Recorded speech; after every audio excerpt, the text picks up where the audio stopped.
let's talk about one of the most powerful and honestly, one of the most famous shapes in the entire world, the bell curve. You have definitely seen this graph before, probably in a math class or a business report. But by the end of this, you're not just going to recognize it, you're going to understand the powerful secret it tells us about pretty much everything.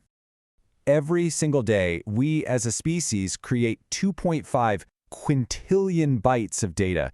That is a number so huge it's almost impossible to picture. It's a constant, massive tidal wave of information, creating this giant sea of digital noise. And that's the big question, isn't it? In this absolute ocean of information, how on earth do you find anything meaningful? How do you spot the pattern, the signal that's hiding in all that static? Well, that's where the magic of statistics and probability comes in. These are the tools we use to cut through the chaos, to make all of that messy data tell us a clear story. So let's start with the absolute basics. Probability. It's just a way of measuring how likely something is to happen. You know, if you roll a regular six-sided die, you've got 6 possible outcomes. So your chance of rolling a 5 is just 1 out of 6. Super simple, right? But here's the thing. The real world is almost never that simple. What happens when you're looking at something that has tons of, or even an infinite number of possible outcomes? To get our heads around that, we need to know about 2 main flavors of data. On one side, you have discrete data. That's like the die roll. You can only land on a few specific numbers, 1, 2, 3, 4, 5, or 6. That's it. But on the other side, you have continuous data. Think about a person's height.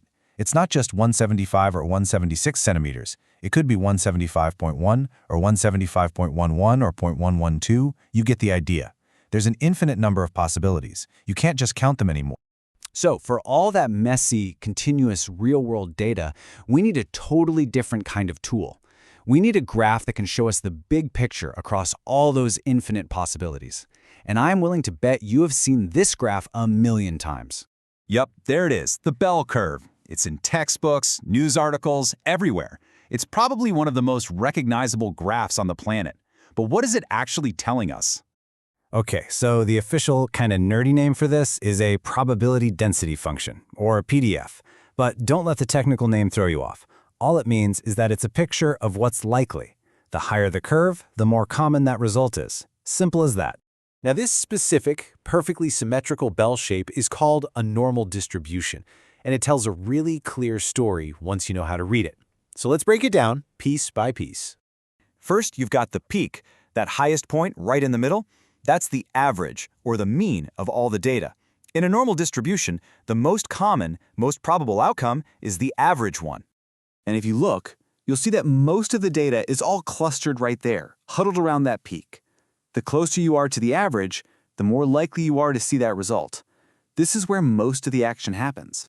And then you have the tails. As a curve slopes down and flattens out, the probability drops off a cliff. These are the outliers, the extremes, the really high and really low values. They can happen, for sure, but they are way, way less common. So, that's what it is. But the really amazing question is why? Why does this one specific shape show up over and over again in nature? Well, it's because most things, like a person's height or the score on a test, aren't decided by one single factor. They're the result of tons and tons of tiny, random things all added together.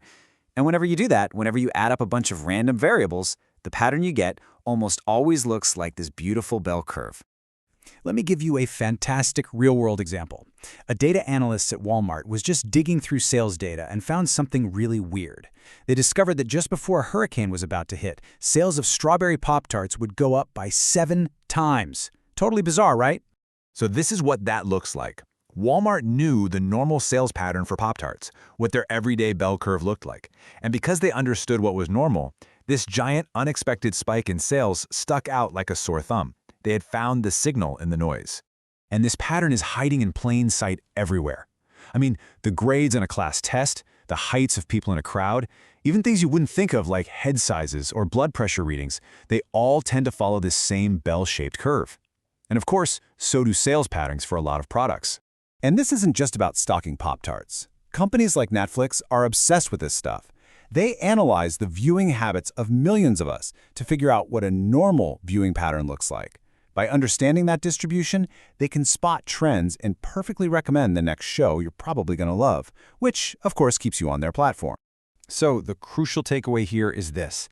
The bell curve, the normal distribution, it's so much more than a shape in a math book. It's a lens. It's a framework that lets us understand what's normal, what's expected, and most importantly, it lets us instantly spot the strange, interesting things that break the pattern. And that leaves us with a final thought. Once you learn to see this pattern, you start spotting it everywhere. So if all these different things, sales, biology, test scores, all follow this same predictable rule, what parts of your world, your job, or your life might be silently following the logic of the bell curve too?